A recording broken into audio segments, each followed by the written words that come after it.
할렐루야. 7월 28일 목요일 원포인트 키티 가운데 오신 여러분들을 주님의 이름으로 사랑하고 축복합니다. 오늘 하나님께서 우리에게 주신 말씀은 사무엘상 23장 19절에서 23절까지의 말씀입니다. 사무엘상 23장 19절에서 23절까지의 말씀 다 같이 한 목소리로 합독하도록 하겠습니다.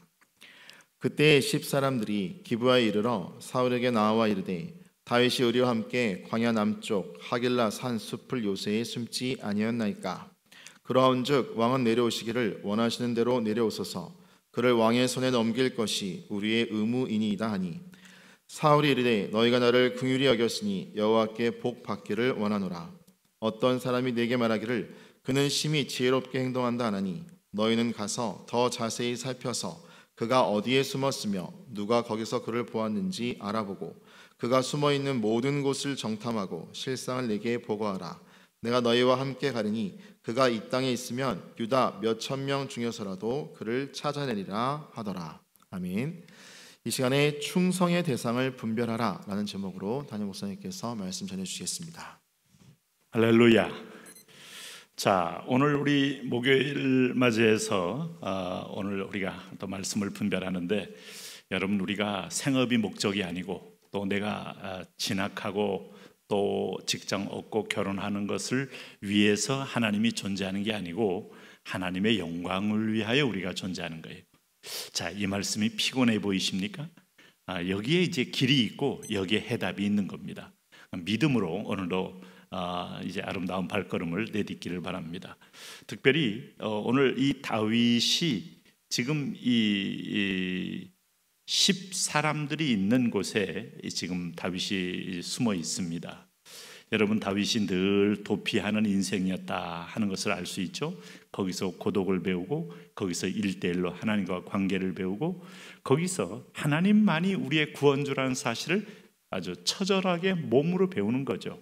자, 그러는 가운데서 오늘 여기 19절에 그때의 10사람들이 기브아에 이르러 사울에게 나와 이르되 다윗이 우리와 함께 광야 남쪽 하길라 산 숲을 요새 숨지 아니하였나이까. 20절을 보시면은 그러하운즉 왕은 내려오시기를 원하시는 대로 내려오소서.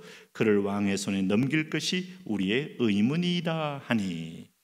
자, 무슨 말입니까? 이 10사람들이 지금 남쪽 하길라 산 숲을 요새에 숨어 있는 다윗을 알고 있어요.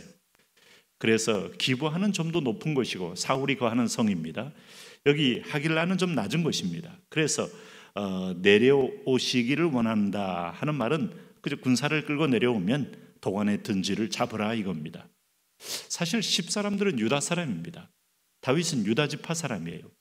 어찌 보면 같은 혈족의 사람들이다 할 수 있어요. 그런데 자발적으로 10사람들이 사울 왕한테 와서 다윗이 여기 숨었다고 고자질을 하고 맡기는 거예요. 그러면서 20절에 뭐라고 그랬습니까? 그를 왕의 손에 넘길 것이 우리의 의무니이다. 우리는 왕에 충성하는 왕에 충성된 신하입니다. 종들입니다. 백성입니다. 뭐 그런 고백을 한 것이죠. 이유가 뭘까요? 지금 하나님께서 다윗에게 왕위를 부여하시겠다고 기름을 부으셨어요. 아마 하나님을 순전히 믿는 백성이라면 권세는 위로부터 나는 것이고 하나님의 고유 권한이기 때문에 다윗을 인정하고 오히려 숨겨줘야 하는 것이 믿음의 행위입니다. 그러나 이들이 자발적으로 오늘 사울에게 가서 고자질을 하고 넘기겠다고 하는 것은 이유가 뭐겠어요? 두려움이죠. 그 앞에 22장 11절부터 이어지는 말씀 기억나십니까? 노베에 있는 제사장들이 그들은 순수한 마음으로 했지만 다윗이 사울 왕이 보냈다는 그런 위장된 말로 인해서 그에게 떡을 주고 또 골리앗을 죽였던 칼까지 줘서 무장하게 하고 이것 때문에 사울이 극대노하여 오늘 노베에 있는 제사장과 그의 자녀들까지 다 죽였지 않습니까? 무려 85명이 대학살당한 사건을 이 사람들이 알고 있어요. 심각한 자신에게 위해가 올 것을 알고 두려워서 스스로 오늘 넘겨주는 것이 우리 의무입니다 하고 나가는 겁니다. 과거에 독일군이 점령했던 체코나 폴란드나 네덜란드나 주변국들 가운데서 이제 다 그 나라 사람들, 폴란드는 뭐 화살 십자당 같은 걸 세워서 대리 통치하게 하고 뭐 네덜란드도 그렇고 다 그 나라 사람들을 대신해서 일본이 한국을 식민지 통치할 때 한국인을 통해 통치하듯 하지만 간혹 무슨 일로 공격을 받으면 그 지역과 주민들을 대학살을 벌입니다. 그러면 너무 공포에 떨어 무서워서 혹시 레지스탕스나 아니면 반독일 편에 있는 사람들을 스스로 이렇게 와서 밀고 하는 경우가 얼마나 많아요. 내가 죽을까 봐, 내가 겁이 나서. 사실 하나님의 백성들에게 이런 모습은 아주 처절한 인간적인, 너무나 인간적인 모습이죠. 아마 이런 모습은 내가 인간이기 때문에 동일하게 나한테도 있는 것입니다. 그럴 때 여기 21절에 사울의 반응 보세요. 사울이 이르되 너희가 나를 긍휼히 여겼으니 여호와께 복받기를 원하노라. 쓴웃음이 나지 않습니까? 사울은 지금 하나님이 자기에게서 떠난 것을 아는지 모르는지 하나님의 이름, 여러분 여기서 무서운 우리가 착각을 보고 있어요. 자기 중심적인 신앙인의 한계는 어디까지인가? 내가 하나님을 떠나도 내가 하나님의 이름을 부르고 하나님의 이름대로 축복을 하면 마치 하나님은 내 말을 듣고 종이 되어서 그 말대로 행할 것이라는 착각. 하나님은 언제든지 내가 가서 놓고만 하면 내 귀에 귀를 기울이고 나를 들어준다는 착각. 여러분, 하나님은 태양과 같은 불이고 우리는 달이요, 지구요, 위성이요. 우리가 변하는 것이지 하나님이 변하는 건 아닙니다. 어제나 오늘이나 하나님은 영원토록 변함이 없으시니라. 인간의 성숙의 과정은 사람이 하나님 편으로 하나님의 품성, 하나님의 속성을 배우고 하나님께로 가는 거지 하나님이 내게로 오는 게 아닙니다. 구원을 위하여 하나님이 내게로 왔지만 그때 이후로 하나님은 연단을 통하여 우리의 마음을 바꾸고 우리의 내 중심에서 하나님 중심으로 중심 이동을 원하시는 거예요. 오늘 사울이 왕위에 앉아 있다고 지금 하나님이 사울의 종이 아닙니다. 여호와께 복받기를 원하노라. 이 축복이 있으면 먹혀집니까? 십사람들이 이 복을 받은 적이 있습니까? 복을 주시는 분이 누굽니까? 하나님입니다. 그러므로 우리가 참 이 착각 속에 벗어나야 돼요. 내가 오늘 하나님의 뜻에 순복하는 게 중요해요. 하나님의 뜻 앞에 종으로서, 백성으로서 오늘 그의 명령을 듣는 군사로서 따라가는 게 중요합니다. 오늘 사울은 두려움에 얽힌 십사람과 하나님을 떠난 사울의 블랙 커넥션을 보고 있어요. 이 세상은 다 이렇게 돌아가는 겁니다.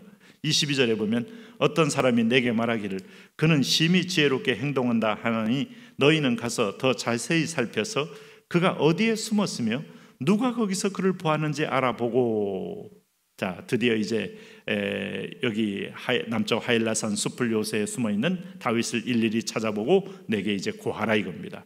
그러면 내가 군대를 데리고 가서 오늘 그를 찾아 포박하겠노라 하는 게 이제 사울의 계획이죠.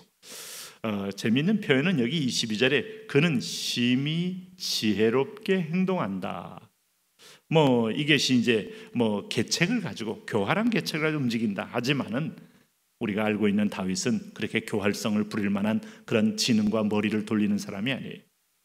보면은 전적으로 하나님의 은혜로 그는 끊임없이 오늘 이 강원도만한 이 이스라엘 땅을 요리 피하고 저리 피하는데 오히려 사울과 만날 때는 오히려 사울의 등 뒤에 있는 자의 위치로 만나게 되면서 하나님이 철저히 보호하고 14년 동안 곳곳마다 땅을 밟게 하고 그 지역을 완벽하게 숙제하게 만드는 하나님의 또 다른 인큐베이터, 왕으로서의 자질과 자격을 만드는 그런 역할을 하고 있더라 이겁니다.